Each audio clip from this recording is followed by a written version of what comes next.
Live from Naples, this is the Morning Break with Jane Ritter. Morning, everyone. Cold day in Naples. But a little bit of sun. Well, just a little. This morning, I have a fabulous guest, Fatima. Listen, she's going to correct me. I know she's going to correct me, and I apologize.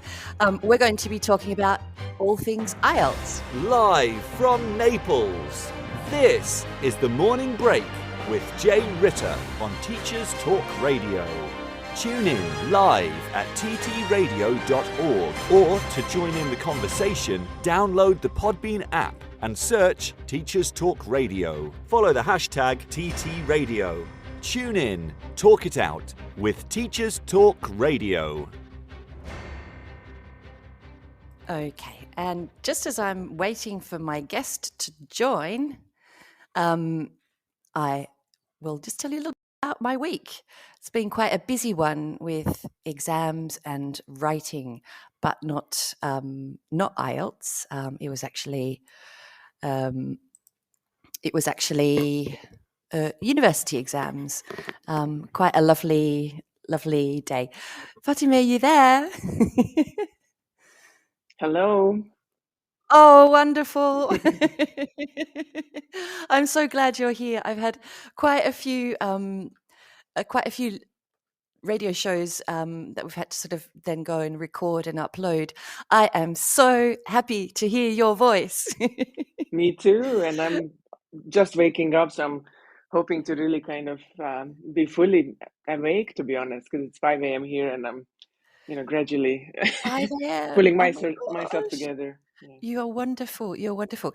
Can you just tell our listeners where you are?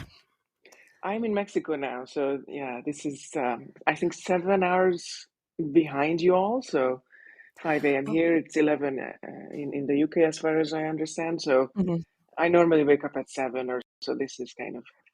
But isn't there like the 5 a.m. club that people say you get lots done? Yeah, I'm sure they do. I'm actually more of a night owl. I'm not sure about you. I'm a morning person, so I really function well after 7 a.m. or so normally. And then honestly, since I've been so hyperactive on LinkedIn and everywhere, and given that I live in the Americas, so to speak, it's really challenging not to be disrupted and not to be distracted by all this social media around us. So, normally I would be most productive, and if I got my uninterrupted time and attention in the morning hours, but that's also when I'm kind of doing my social media and everything else. So I'm still learning how to manage all this. Yeah, it's. I mean, I think we've all gone through we've gone through a huge change, haven't we? And but we'll get onto that a little bit later. For our listeners, could you just tell them a little bit about your journey, how you got to today, your teaching journey? Yeah, it's been a long one. I don't always like to admit it because it really ages me, but I started more than 20 years ago when I was around 17 years old, so really super young. And Wow. I'm a non-native speaker, so I of course didn't speak fluent English back then, but I did. I had just passed an intermediate level exam, so it was good enough to start with kids and adults who were beginners at the time. And then I later got into exams and business English as well.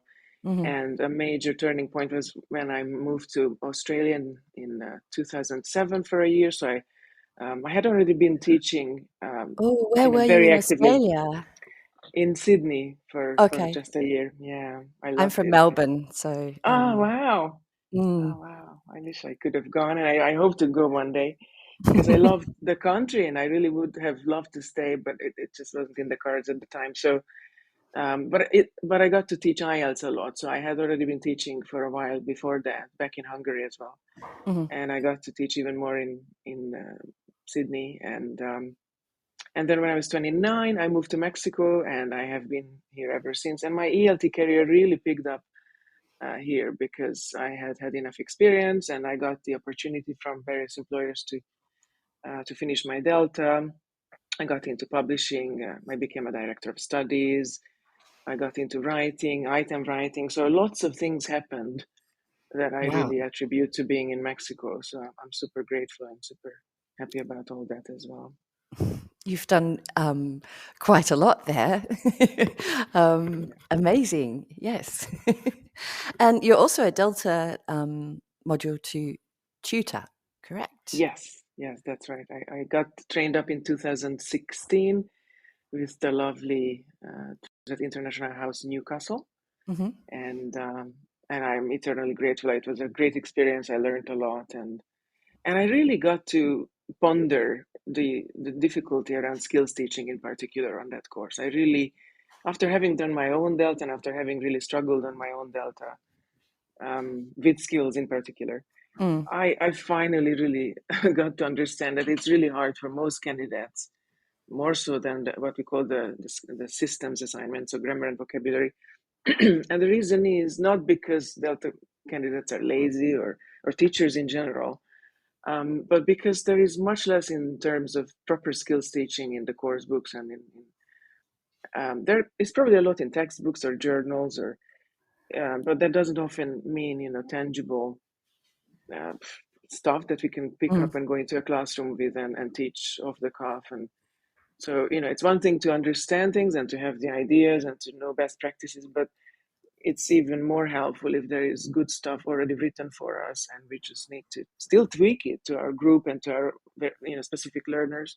Mm-hmm. And I noticed this difference that while there are good books that are more and more communicative and are better and better at teaching grammar and vocab, skills teaching is still lagging behind, or was at the time as well.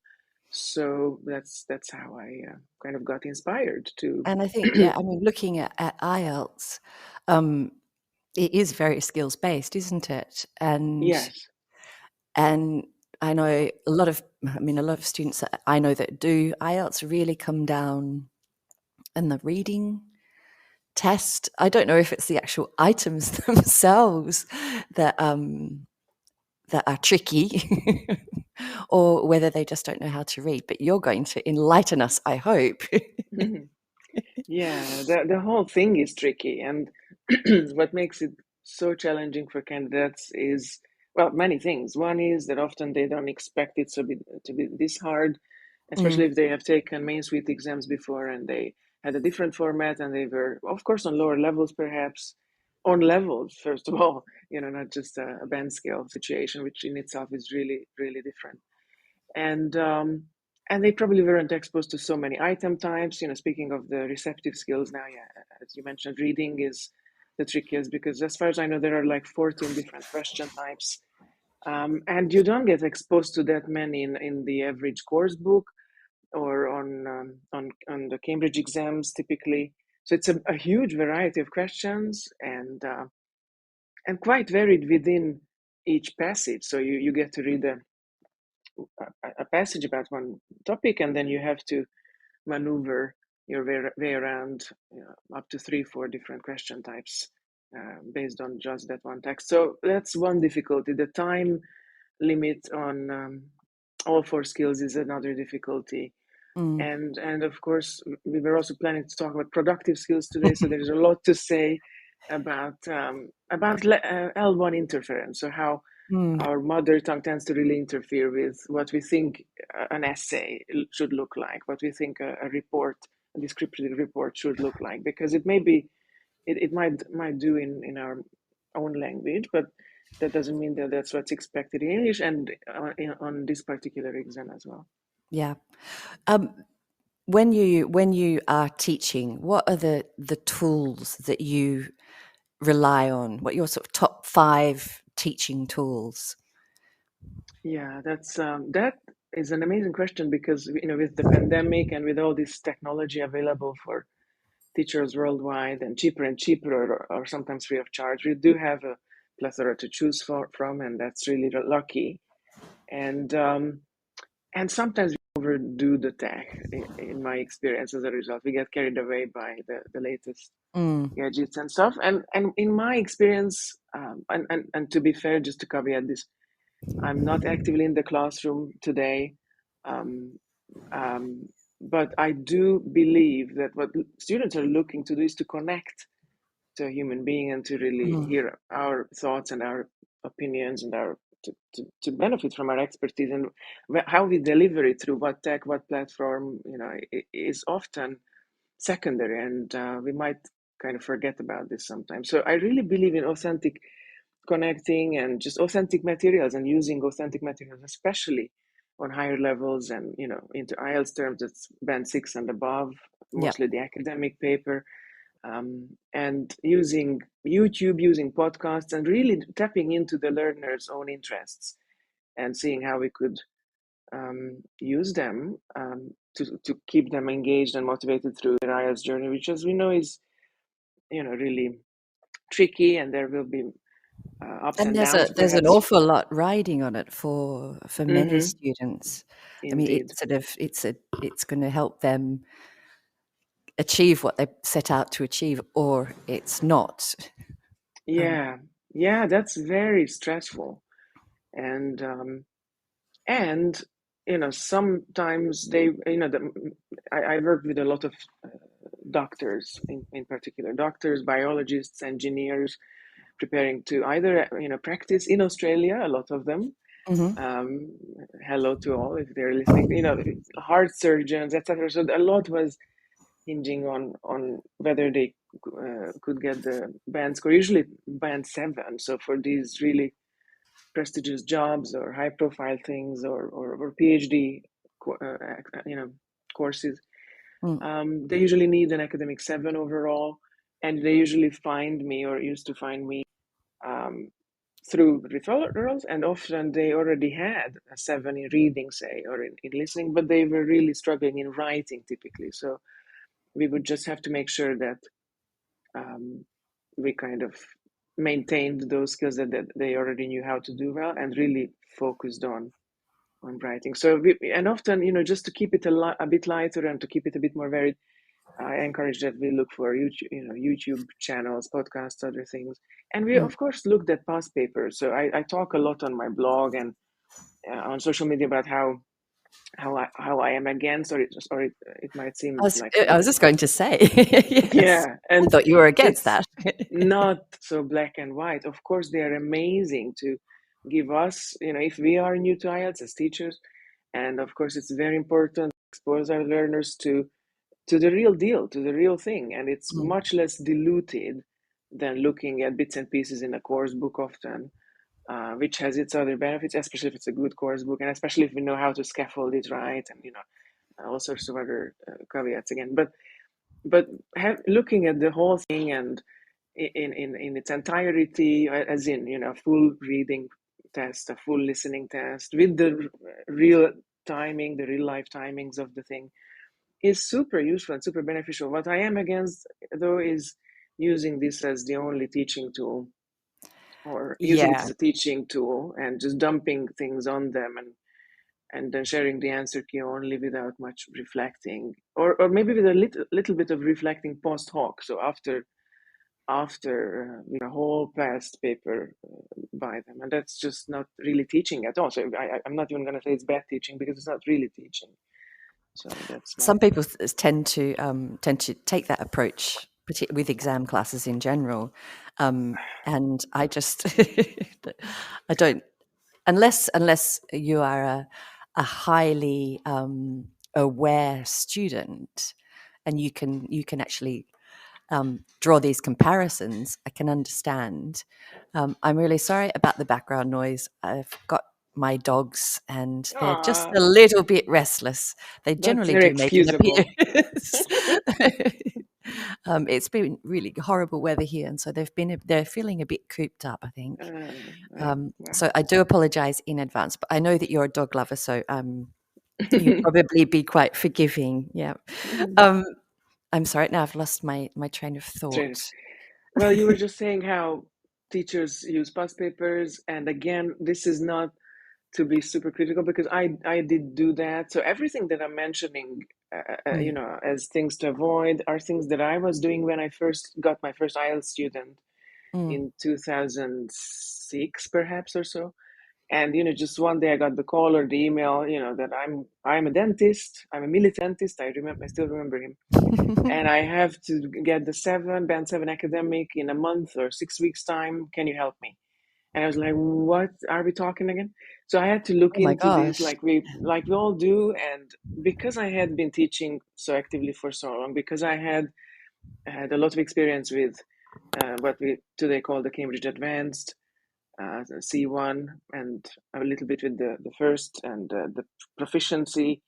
I was preparing people for it. I had taken it myself. So I thought, how hard can it be? And yeah, I was in for quite a surprise just in terms of format Mm, and other things. But that's the right thing to do, to say yes and to start somewhere. And if it means over relying on past papers at first, but then again, today you might not have to. So there are IELTS teacher training courses. Mine is one, obviously, but mm. there is more material, there is more awareness. It's not such a new exam anymore, that it couldn't be done anymore. So we don't need to improvise so much, I don't think. Yeah. Um, course books there aren't very many around that sort of. Anyway, we won't be talking about recommending any course books, but I found that when I was preparing students for IELTS, it was actually and also preparing teachers to teach IELTS, we just found that there was quite a distinct lack of good material out there. And it's to do with sub-skill awareness. So really and again, this is nobody's fault. I don't think it's the author's fault necessarily or other. It's really just we see reflected, the idea of a good lesson in terms Mm. of pre-teaching or leading into the topic, activating a bit of their schemata or pre-teaching vocabulary, God forbid, and then setting a gist question, and then off you go. You answer all the rest of the questions on the whole reading paper, and that's really CELTA level, outcome based testing. So this is really not teaching, in the sense that it's not helping learners focus on one particular sub-skill at a time, really kind of separated from the other strategies that might also be at play when we do something successfully as proficient users of a language and of that particular skill. But we do need to, if we want to uh, learn how to teach, I think, even though in real life and in action and on the exam itself, we will be employing a lot of the sub skills together, of course. But we need, for good teaching to happen, it's better to isolate them Mm.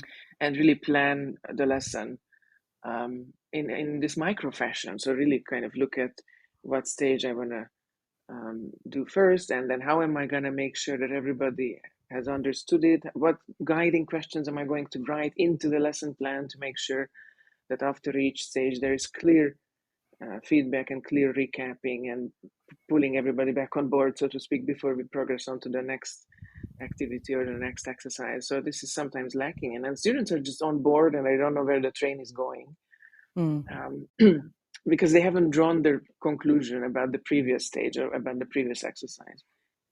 So that's a bit blurry. That's potentially even confusing. So choosing the skill, breaking it down, planning a lesson accordingly, taking the students through these, and then raising their awareness after each stage and at the end is crucial. And this has to happen for them to be able to then repeat what they have done on their own as well. That's that is really sensible advice. But I mean, a lot of ELT teachers out there they've just done the CELTA, and none of that is really covered in the CELTA course. So how As can it, they learn this? yeah, If and they haven't got again, you as their director of studies, how can they learn this? yeah, and again, it's really important that the CELTA exists, and it's really important that people do it, Mm. and they take it and they learn how to go into a classroom confidently, and how to teach grammar and vocabulary, especially using PPP, and so just the basics are super important, and we need to feel confident about our role as well as a teacher, just in terms of us being the authority in the room. And then, moving on. So that's the important message, I think, to a large extent, is not to stop there, because what I'm seeing on social media and ELT circles is that sometimes people think that, I have the CELTA, this is the gold standard, this is the pinnacle, and and it's really It's not just not. true. It is very misleading to think so. And of course, Cambridge is not saying that, but somehow it still lands with people, partly because it's so expensive, or that I've done it. So, been there, done that. I'm done now. I'm a qualified English teacher, and I can just practice with this qualification for 30 years to come, and using the same ideas and tools that I learned. And that's really damaging, because then I'm not really teaching skills in particular, because there is more emphasis, I think, on systems teaching to start with. Absolutely. What we mentioned the practice or practicing with past papers as a sort of common mistake, but something that students need to know, and that can be done, but not every lesson. What are some of the common mistakes that teachers make when they prepare students for IELTS? Well, there is this whole idea around testing and scolding. So that's, to do with past papers, and just lack of awareness of soft skills, and thinking that listening, this amorphous idea, or reading, is not a conjunction of a million other things to do with what we call top-down and bottom-up processing and interactive processing, mostly in the case of IELTS. And just how do we help learners with all that? So the common mistake really is this, that people believe that they know what they're doing, because they got the CELT, or just because they have been doing something for 20 plus years, and they don't feel brave enough, or they don't,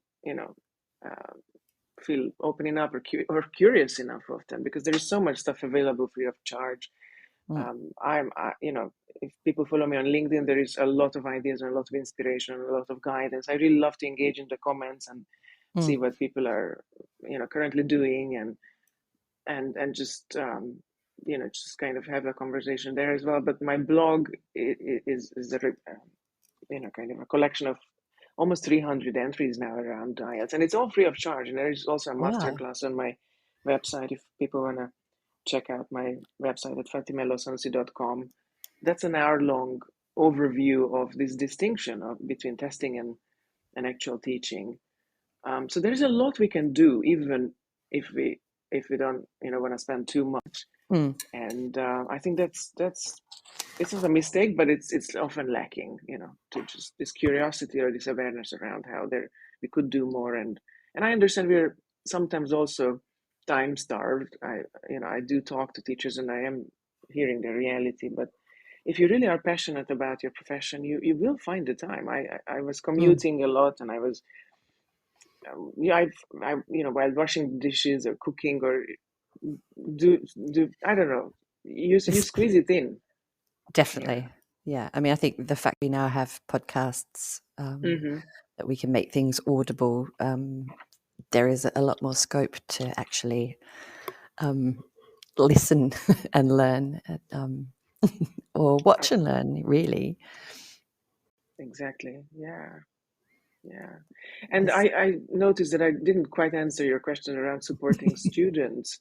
So we were talking about how we can support teachers. I think this is key, that they see clearly what more is possible, and we can support students by encouraging them to kind of do more with skills in their real life outside of the classroom, and just really subscribe to podcasts.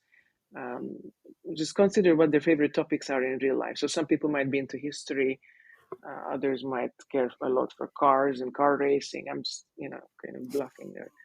And then depending on the student, whether they're an engineer, a biologist, a doctor, but in their free time they love cooking and they are really into, then they could subscribe to podcasts and and then report back to us. So I'm really a huge fan of not only using authentic materials, but really honing or encouraging learner autonomy and kind of focusing a lot on integrated skills.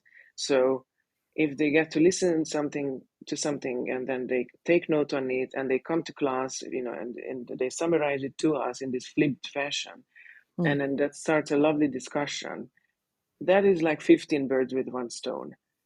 One of the birds, by the way, is that it's actually preparing them for EAP, real EAP, in the sense that they will have to take note much less scaffolded in a real university setting. So they will be listening to 2-hour-long lectures, and it will be their job to structure the content in their minds and really not just catch keywords only, but in such a scaffolded fashion as the exam is.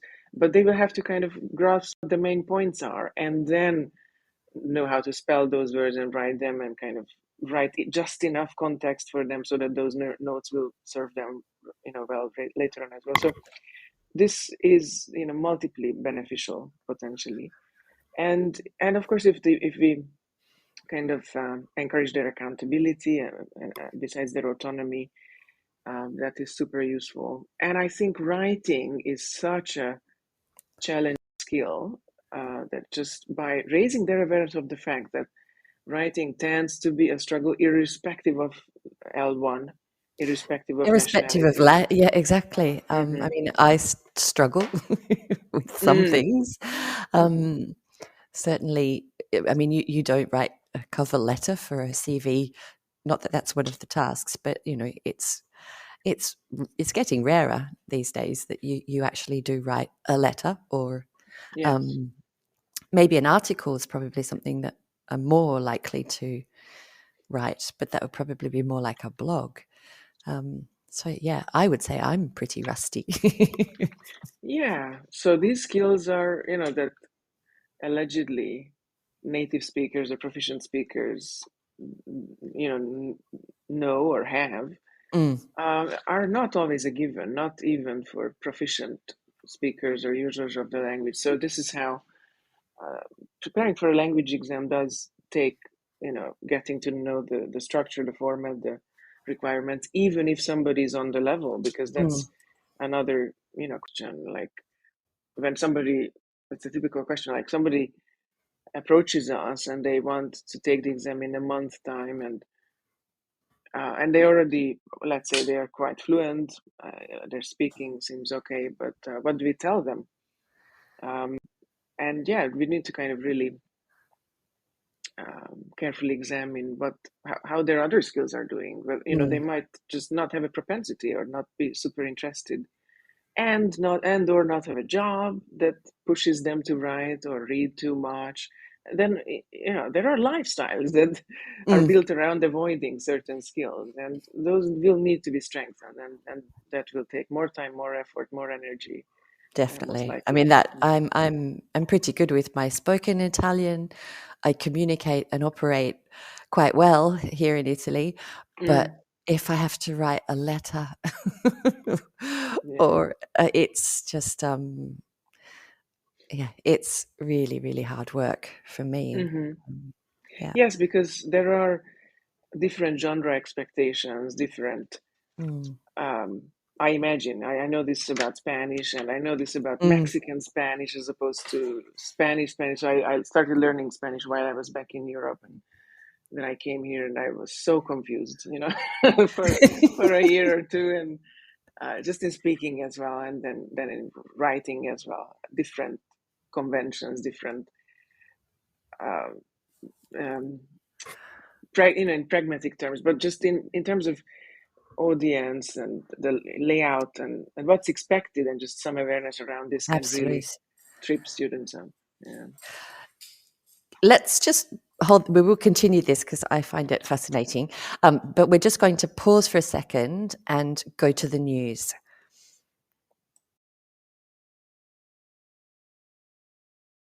This show is brought to you in partnership with John Catt Educational, a leading publisher of books, directories, educational guides and magazines specifically aimed at forward-thinking schools in the UK and beyond. Have you checked out their latest releases? Don't miss out! Visit johncattbookshop.com to explore their full range of titles and advance your own professional development today. Happy reading! This is Teachers Talk Radio, and this is Teachers Talk Radio News.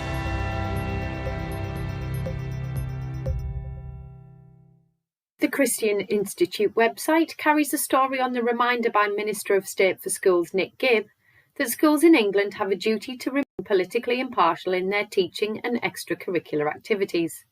The guidance was published last year, but Mr Gibb was responding to MP Miriam Cates' references to a YouGov poll, which appears to reveal that the majority of UK children are being taught political ideology as fact, and he issued the reminder.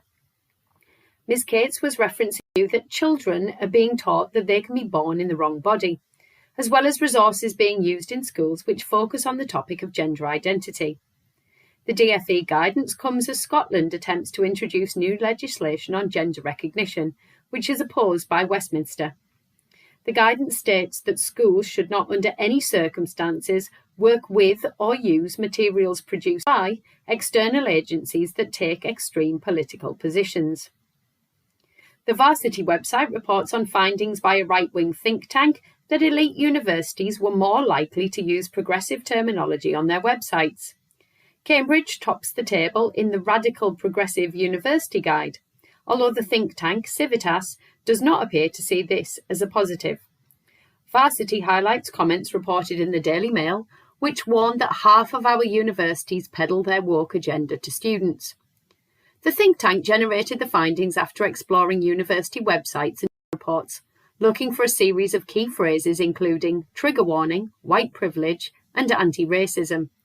Those with high incidences of key phrases were at the top of the table.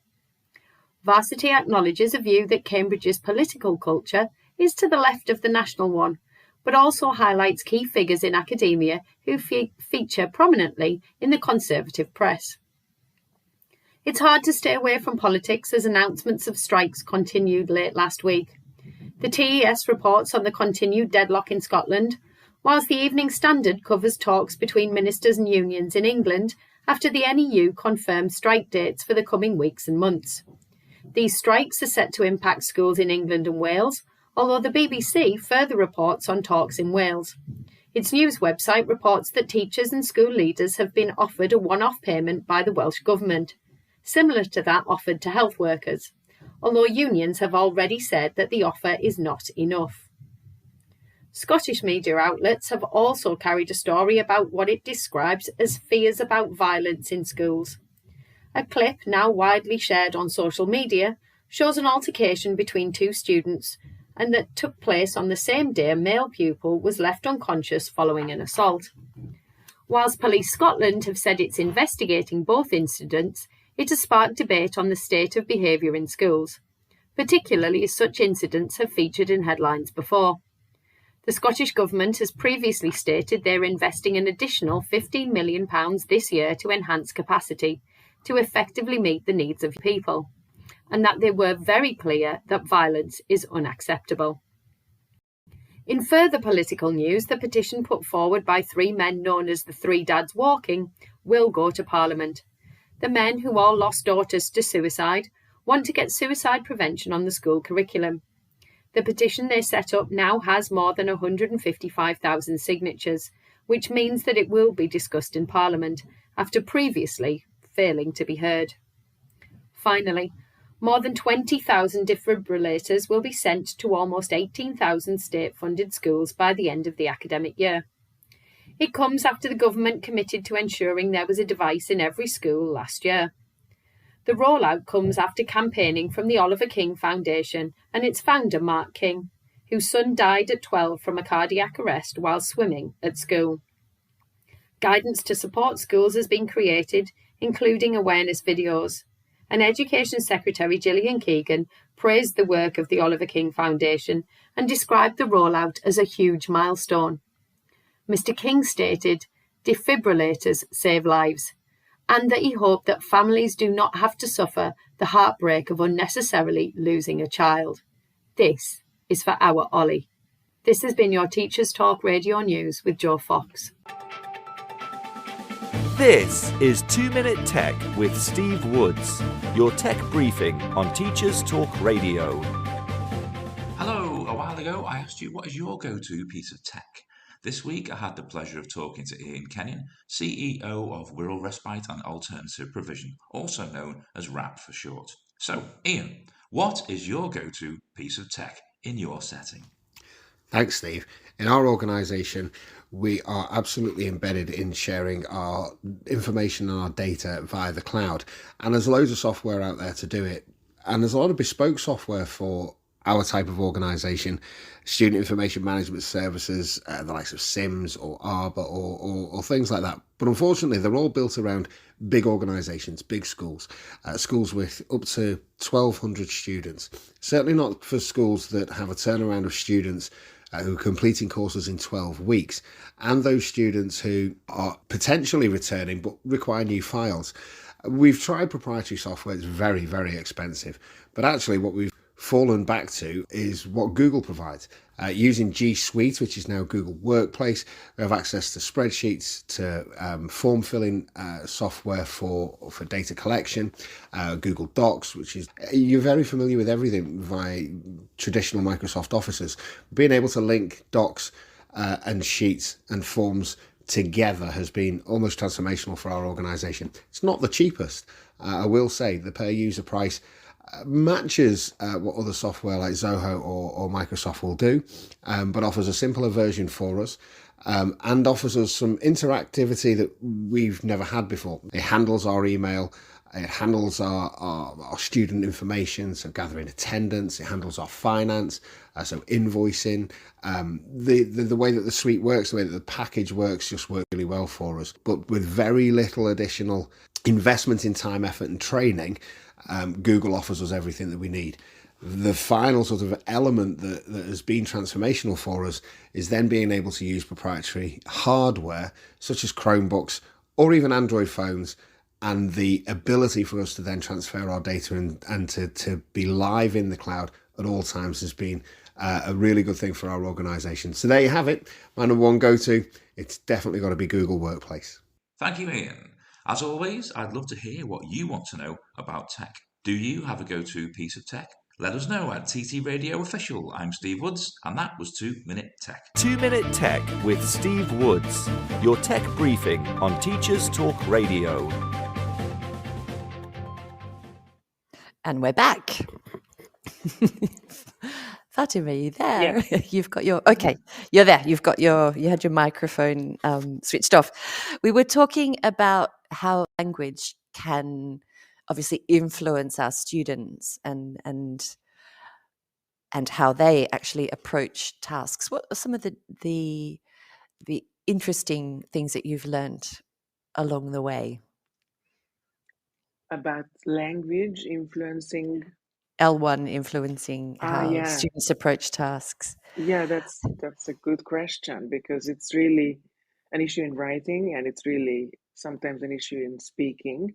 Depending on culture, we can really struggle to get certain more introverted learners or to kind of feel freer and feel really take it upon themselves to extend an answer, to really keep on talking until they are stopped, and not just wait for cues, social cues, or not need excessive ones.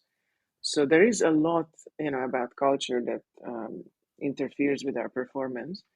And in writing as well, just, genres can be so different, and they misleadingly or confusingly, they might have the same name. So what we understand by an academic essay, even in English, can vary widely depending on whether we mean an IELTS essay, which some people debate is not really a fully academic essay in the sense that it's really just quite short, isn't it? Yes. It's very short. It's a snippet, and you don't get to research the topic. So It's not fully EAP because it's not just because it's short, but because it's not research and it's not relying on these integrated skills that we do need to do or use at university. So some students will have different understandings about how to, or strange ones for us, you know. And I was one because my mother tongue is Hungarian, so there are slightly different conventions in Hungarian as well around what an essay should look like or to do with the thesis statement in particular. So in Hungarian, you're not really supposed to give away, not in my understanding, so explicitly what you're going to talk about and be so super crystal clear about your topic and what you are going to exactly say about it at length.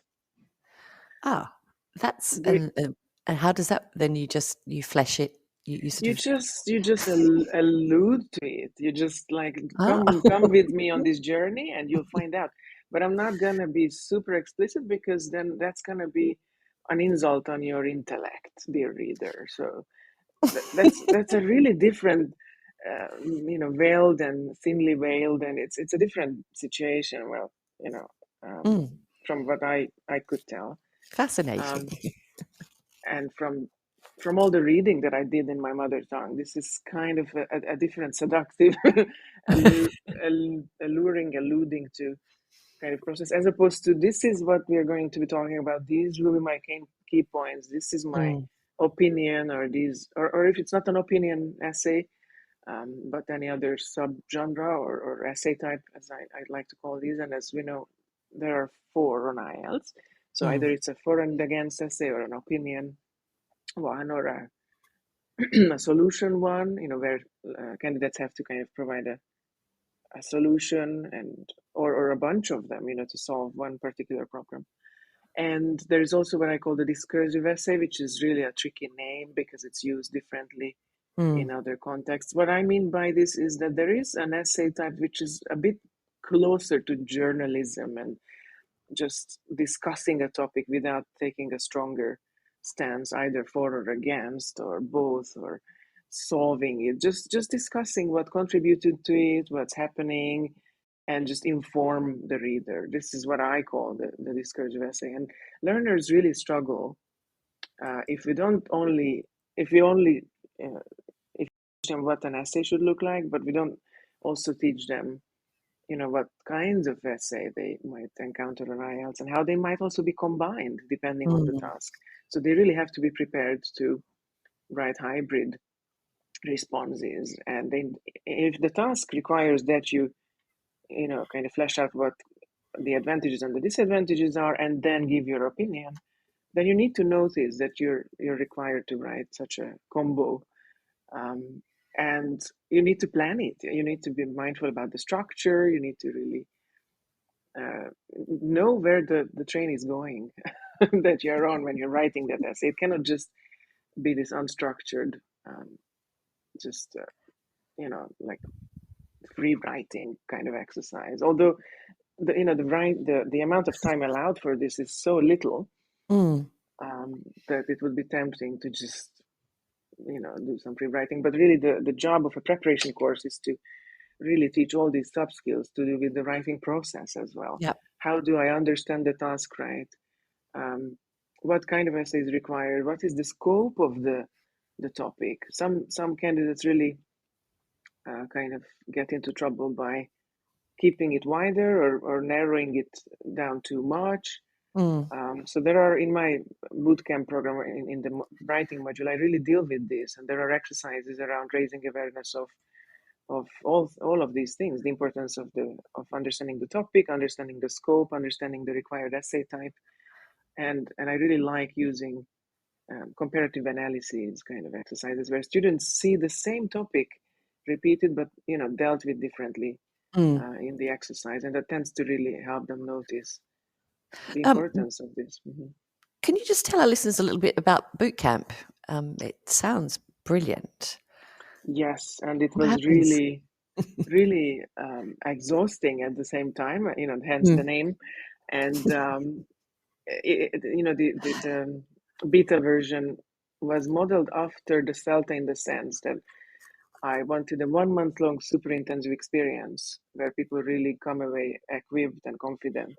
But the Wow. reality, yeah, that's very ambitious in the sense that the reality of most IELTS teachers is that they are actively teaching 20 to 40 hours a week Mm. already. And 40 there's, hours. yeah, unfortunately, that's really, really far from ideal in so many ways. Yeah. But, it just kind of showed me that requiring, all this effort, concentrated effort from them in such short notice is not really feasible going forward. So I am in the process of turning my course into a self-study course, and it's going to be modular as of end of January, early February is what I am hoping to be able to put it out. And that means that teachers will have the freedom to just complete it on their own time, because there will be recordings in it, and also all kinds of classroom materials with the answer key, with audio materials, for them to not only get inspired, and then then it would still be up on them to create their own materials, which again can be a challenge if they are so overworked. But my modules are also kind of full of practical exercises that can be picked up and just taken to the classroom with you immediately. So that's a different Wow. product and a different format entirely, and I'm hoping it's going to be much easier for teachers to complete it this way. It sounds wonderful. Tell me, who are the people that inspire and influence you? Women in ELT and non-native speakers who kick ass, who, who really who really learn the language, whichever. So if they're English teachers, hopefully they will have learned it on a C1 plus level. So I really am a huge proponent of this whole, movement, and it's been high time coming, to kind of talk Yeah. about native speakerism. I really was one of the people who was all the time discriminated against in Spain while I was job hunting for years in my 20s. I found nothing, so I came to Mexico, and I don't regret anything. But at the time, I couldn't even push back much. So when I got the rejection letter, and sometimes blatantly saying that you're not a native speaker, and I already had the Cambridge proficiency with a grade A, I already had the CELTA, I already had exams, teaching experience. So I didn't feel it was fair at the time, and I really am happy to see that this is all changing. But us non-native speakers have to put in the work and make sure that we speak on a C1 plus or above level, because what I don't like seeing is when teachers on a B2, on a weak B2 level, are kind of complaining that they weren't hired or whatnot. And I understand that even getting to a C1 level requires a lot of effort and money to pay for your English lessons, etc. But I don't think we should be complaining too much if they choose somebody who's fluent, whether a native or a non-native speaker, if our level of the language, English, for our purposes. But I'm also fluent in Spanish, so if I wanted to speak or teach Spanish today, I would, probably do a methodology course or kind of. But the point is that You've already got the methodology there. It would just be changing the language. Yeah. Well, I'd have to buy books, and I'd have to kind of tweak it on. It would be exhausting. Never say never. It might happen, but the point is that learning the language is the hard part, and then learning to teach it is also important. But I don't like seeing teachers, not speaking well yet, and pushing back on ads requiring native speakers, because that's understandable if if what we mean by our the fact that we speak English is B2, and there is a center that's looking and they want to prepare candidates for the IELTS, and they cannot sell that teacher in that case. So this is the other side of the coin that's not talked about. I'm very happy for the conversation to have started at all, but there's this side to it as well, I think. No, I think. I mean, I actually have Mary Marishan coming back next week for a little update on her crusade. She does a lot of work for non-native teachers' rights, and I remember her saying once, there are some native speakers that live in a country for years, they never learn the language, and what kind of example is that really giving Mm, the students? I think the students need to know that yeah. teachers have gone through that process, and I think Yes. certainly to get to C1 plus level, C2 level, there's an enormous amount of effort on the part of the teacher, and that should be recognized. Yes, and it equips you with so much awareness um, of the struggle and of what's involved, Mm, both the process and of the process in that particular language. So there are different traps and pitfalls if somebody's learning Spanish, but because I have gone through those steps as well, I know that the mm, subjunctive, when the subjunctive begins around level B1 plus B2, all hell it gets looser. So it's worth understanding the language you are planning to teach mm. through the learner's perspective or through the learner's eyes and experience as well. Yeah. Yeah. So, what are your plans for the next year or so? What do you hope to accomplish? You've got course launching, Yes. and I think Yeah. you're quite a busy person. I know. Yeah. And not organized enough often. So I'm really kind of new to marketing in a sense, um, and I'm really struggling to find the right balance between writing actual content and doing marketing content. So Mm, that's a goal for this year, to find the right balance, to put out the 4 modules, as you said, of my course, and then depending on demand, I have a couple ideas for a few spin-off courses to do, still with IELTS, but from shorter ones, maybe just supplementary ones, not to do with the core content mm. so much as the basic BC bootcamp modules are going to be.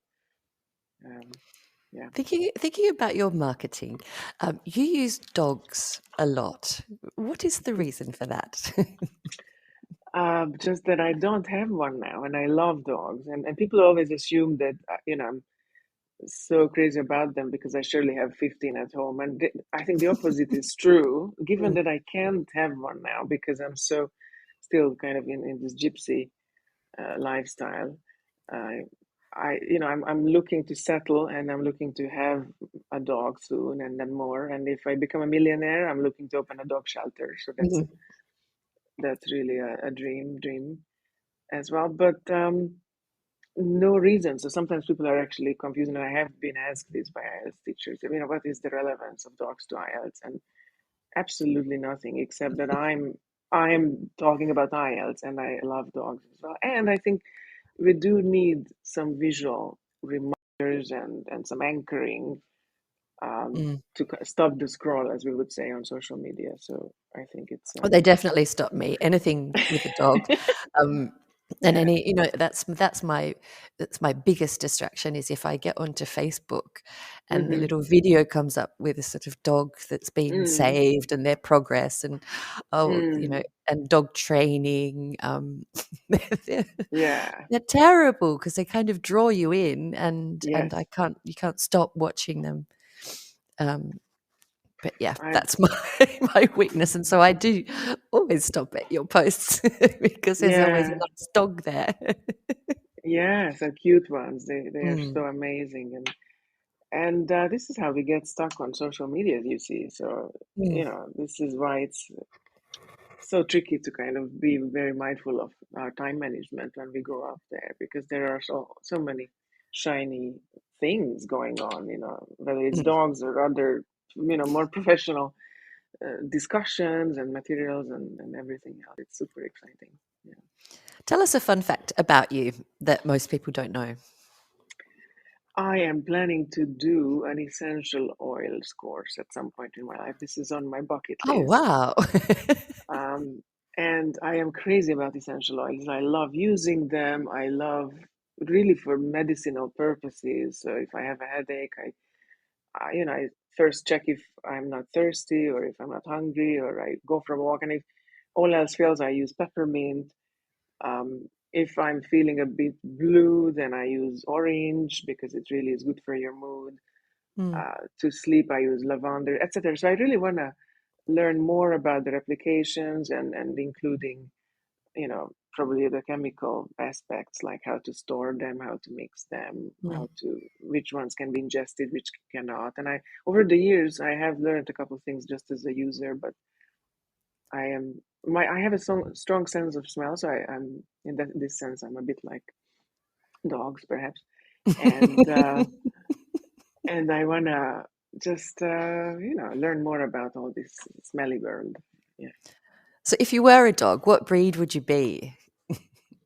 I'd be an English beagle because I Okay. had one, and so I love them. They're so amazing, and they're super stubborn. So if you have one, or those who have one will know that they are super persistent. So stubborn is a pejorative synonym Mm, of persistent, and if they want something, especially if they have smelled something interesting to follow, they will follow it, and they will not give up on it. And my IELTS journey, in a way, has been a bit like that, honestly, because when I first started thinking about writing about IELTS, I pitched it to the big publishers as well, and I got mm, very kind letters saying, no, not now, not this way, but would you be interested in, blah blah blah. And then I got offered other exams projects and writing mm, opportunities, which I'm very grateful for, and I did those things. But I was especially keen on writing about IELTS, and somehow the timing wasn't right, and it just didn't work out with the in the official traditional route. And I didn't give up. So I was like, I have these books in me, and I want to write one about each skill, to do with mm. IELTS in particular. And then I just kept on pursuing this very stubbornly. So I think that's a parallel. That's it. Yeah, I think I'd probably be more of a Labrador, but Mm, that's just because I've always had them in my life, and they are my favorite dogs. They're so loving and loyal. yeah, They're just and a bit silly. They're fun. and Yeah, and I mean, I've probably more no. intelligent than beagles. Beagles are not the most intelligent, partly I because think they're they so could be on a stubborn. par. Yeah, and they're certainly not Jack Russells, who are super super smart. I also have Ah, a. I mean, I have a.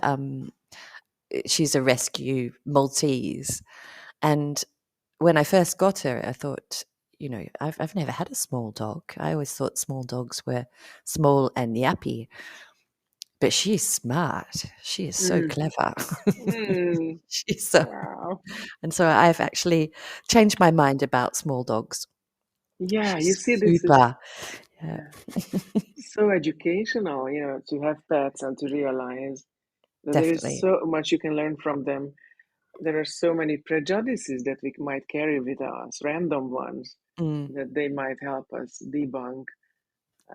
So yeah, that's if we are receptive, we can learn a lot from anything and anybody, but pets included. I totally believe so. yeah, they are. They're pretty good. Do you have a favorite quote?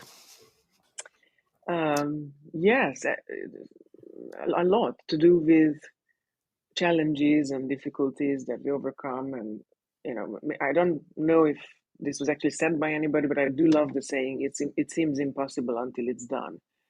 Mm, Because IELTS candidates as well kind of are super terrified, and they are also kind of like, oh, IELTS has this horrible reputation that it's this impossibly hard exam. Or I have tried it already 3 times, and I'm still not getting the right score in writing. Help me, is another scenario. And then we might get stuck, and we might feel that it's impossible. We've bought all the books, we've done all the self-study, mm, but we're still not progressing. Chances are it's often not only to do with IELTS, but about any other difficulty we face in life. Probably we haven't found the right tools and the right experts to help us. Um, And then when definitely. we do, and then when we put in the work and we stay the course, then we do achieve the thing. And I have achieved so many impossible things in my life, in my personal life or in my Mm. academic life, in my career, that seemed completely far-fetched. I really didn't even dare to dream about certain things that then just happened. So I no longer believe in impossible so firmly in a How way. wonderful. Wonderful, wonderful. Fatima, thank you so much for coming on the show this morning. I'd love to keep talking about IELTS, so we might have to make another appointment and keep talking. Um, do go back and have a little bit of a rest before you get up. Thank you so much for joining me this morning, and it was really, really lovely to talk with you. Thank you for bearing with me, to do with tech and and being so encouraging and so, you know, good a host. And it's really been a pleasure talking to you as well. It's Yeah. been lovely talking to you, Fatima, and I will be in touch soon. Thank you, everybody. I'll see you next week with Mary, and have a lovely Wednesday.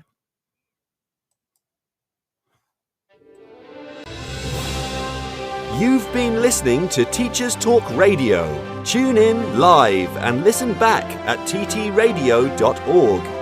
We look forward to hearing from you next time on Teachers Talk Radio.